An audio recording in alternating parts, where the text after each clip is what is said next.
আসসালামু আলাইকুম, কেমন আছেন সবাই ভিউয়ার্স।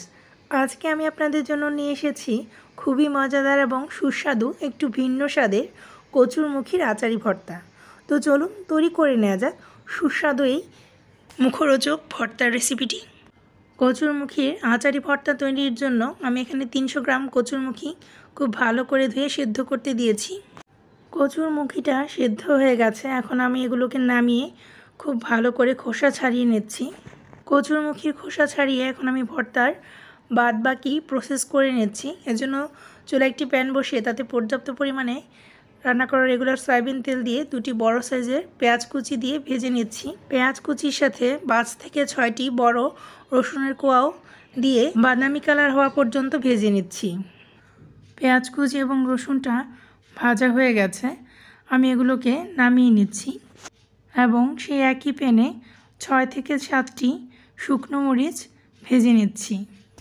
মরিচগুলো ভাজা হয়ে গেছে, এখন আমি এগুলোকে নামিয়ে নিচ্ছি এবং আগে থেকে খোসা ছাড়িয়ে নেওয়া কচুরমুখীগুলো দিয়ে 2 থেকে 3 মিনিট মিডিয়াম হিটে খুব ভালো করে নেড়েচেড়ে ভেজে নিচ্ছি।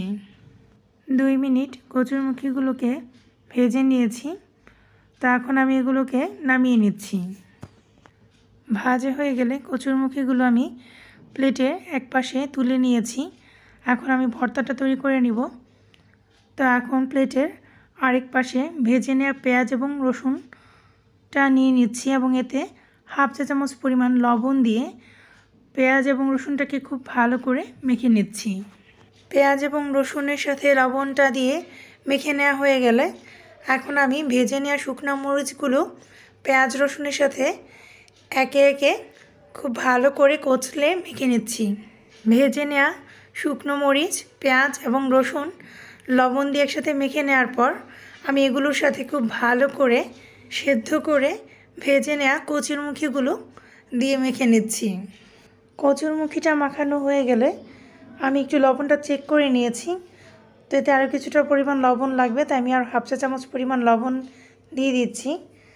এবং এটা যেহেতু আচারি ভর্তা, আর তাই আমি এতে দিয়ে দিচ্ছি 1 টেবিল চামচ পরিমাণ আচারের তেল এবং একটি জলপাই।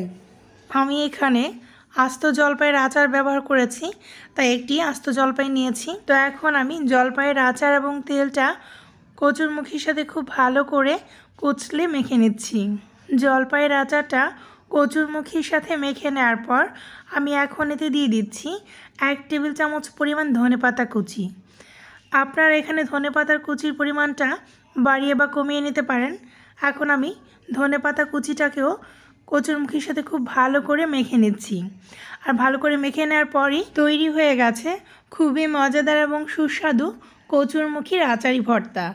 দেখলেন তো কত সহজে তৈরি করা যায়, আর এই স্বাদ কি বলবো, বাসায় যদি বানিয়ে না খান কখন এটা বুঝবেন না। তো আপনাদের কাছে রিকোয়েস্ট, অবশ্যই আজকের এই রেসিপিটি বাসায় ট্রাই করবেন। ফ্রেন্ডস এবং ফ্যামিলির সাথে বেশি বেশি শেয়ার করবেন, আর আমাকে কমেন্টে অবশ্যই জানাবেন কেমন লেগেছে আজকের এই ভর্তার রেসিপিটি। সবাই ভালো থাকবেন, সুস্থ থাকবেন, সবাইকে ধন্যবাদ। আল্লাহ হাফেজ।